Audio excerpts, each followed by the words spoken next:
I'm down there on Quartz Creek. I'm starting to strip. What are you doing stripping if you don't know what's underneath it? Drill it. There's no dreaming in this kind of business. Every king, no matter how powerful, eventually faces a challenger to his throne. In the animal kingdom, it's a battle of strength. In the corporate world, it's a hostile takeover. But in the frozen wilderness of the Klondike, this challenge came from within the royal family itself. Tony Beets, the undisputed Viking of gold mining, had built an empire on grit and instinct. What many overlooked was that his son, Kevin, had been watching and learning. To my knowledge, nobody else in the Yukon is using. Tony's not using it, Park is not using it, nobody is, so I'm excited for that to show up. This isn't just a story about mining, it's about a prince secretly plotting to outsmart the king, using the kingdom's own resources to unearth a $45 million secret. The prince's secret plot. In the vast, unforgiving landscape of the Yukon, the name Beets is spoken with a mix of fear and respect. Tony Beets, the self-styled Viking king of the Klondike, had carved out an empire from the frozen dirt, his reign defined by massive machines, a foul mouth, and an almost supernatural ability to sniff out gold. His children were born into this dynasty, expected to work under his iron-fisted rule, their own ambitions often buried under the weight of his legendary status. But not all things are what they seem. So what do you think? You think you do it in a week? Otherwise we'll have to blame you for it. I think at least a week, assuming nothing goes sideways. Hey, you're in charge. You gotta figure out all the It's gonna be your circus. See. While his brother and sister towed the family line, Kevin Beets harbored a quiet, burning ambition. He was tired of being a soldier in his father's army. He wanted to be a general in his own. The thing nobody tells you about living in a giant shadow is that you learn where all the blind spots are. The opportunity came from the most unlikely of places. A dusty, forgotten corner of his father's office, a place filled with relics of past failures and dismissed ideas. There, buried under stacks of old invoices, Kevin found a collection of geological reports from decades ago. Tony had once called them junk science, paid for by some greenhorn geologist who didn't know the difference between bedrock and a bedsheet. He'd laughed them out of the camp, but Kevin saw something different. The report spoke of strange magnetic irregularities deep beneath their claim, soil disturbances that modern tech often missed. It was a long shot, a wild theory his father had mocked into obscurity. But to Kevin, it was a whisper of hope. A wow factor that many miners overlook is that some of the biggest gold deposits ever found were located using old-timers' maps and theories that modern science initially dismissed. These old reports were Kevin's treasure map.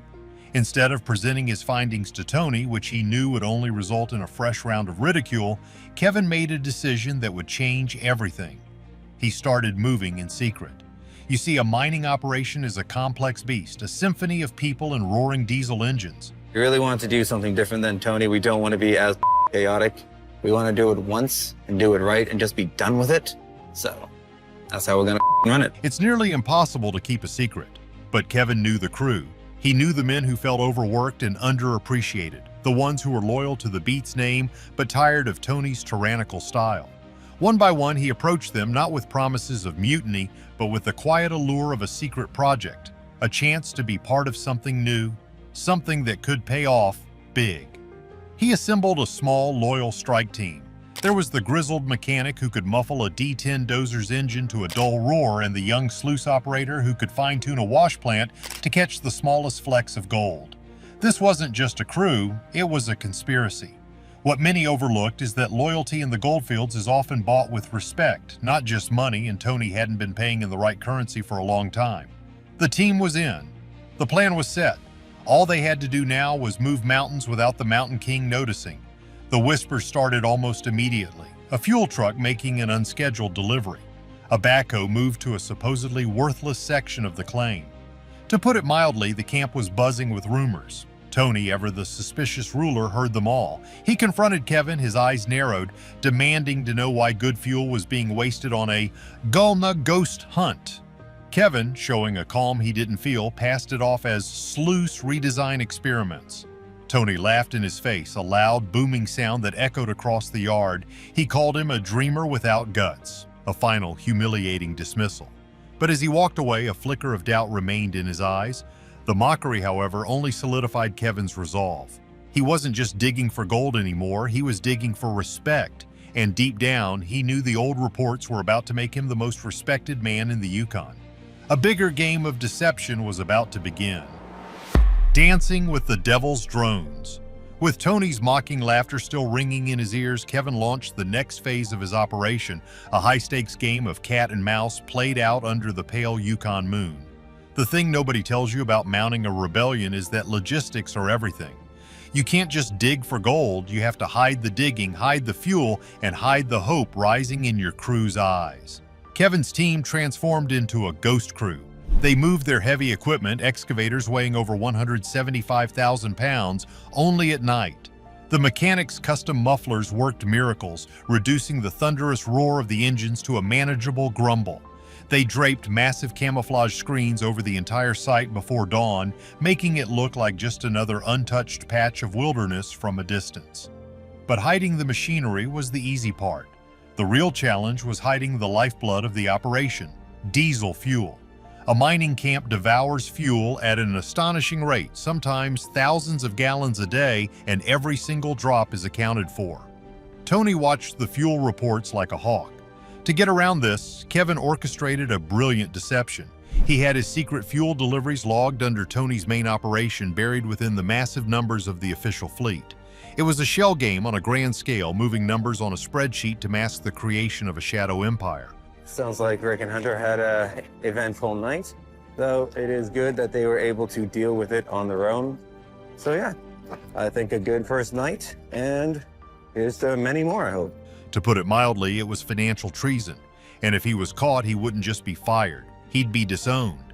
Tony's suspicion grew with each passing day.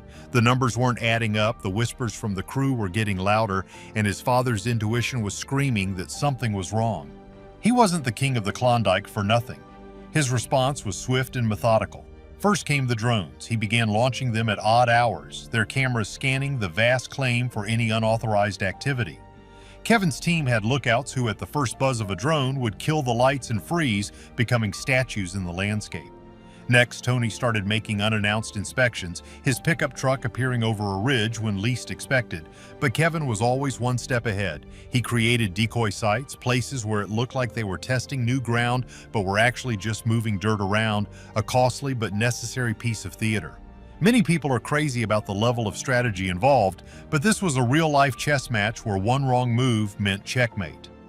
The tension reached a breaking point during one heart-stopping incident. A fully loaded rock truck carrying tons of pay dirt from the secret cut nearly collided with Tony's convoy on a blind corner. Disaster was averted by inches. The driver, pale and shaking, managed to play it off as a brake malfunction. Tony bought it, but the incident left Kevin rattled. They were getting too bold, too confident. That same week, a high-pressure water hose burst, sending a river of muddy water dangerously close to the main road, a clear sign of an active mining operation. The crew worked frantically for hours, building a makeshift dam and covering their tracks before the morning light. They were operating on a knife's edge, and the constant fear of discovery was starting to wear on them. But then, one night, everything changed. In the bottom of the sluice box, something gleamed. The first taste of victory was sweet but dangerous. A river of riches. It started as a glimmer. As the sluices roared to life under the cover of darkness, the team saw it. Not just a few flakes, but thick, heavy streaks of brilliant yellow. The ancient bedrock traps the old maps had pointed to were real. For years, Tony's operation had scraped the surface, taking the easy gold, but Kevin had gone deeper. He had trusted the junk science, and it was leading him to a fortune. A wow factor many people don't realize is that gold is incredibly dense. A 5-gallon bucket filled with gold dust would weigh over 400 pounds. The amount of color they were seeing was almost unbelievable. When they did the first cleanup, the weight was staggering. The scale tipped at a value of nearly $2 million.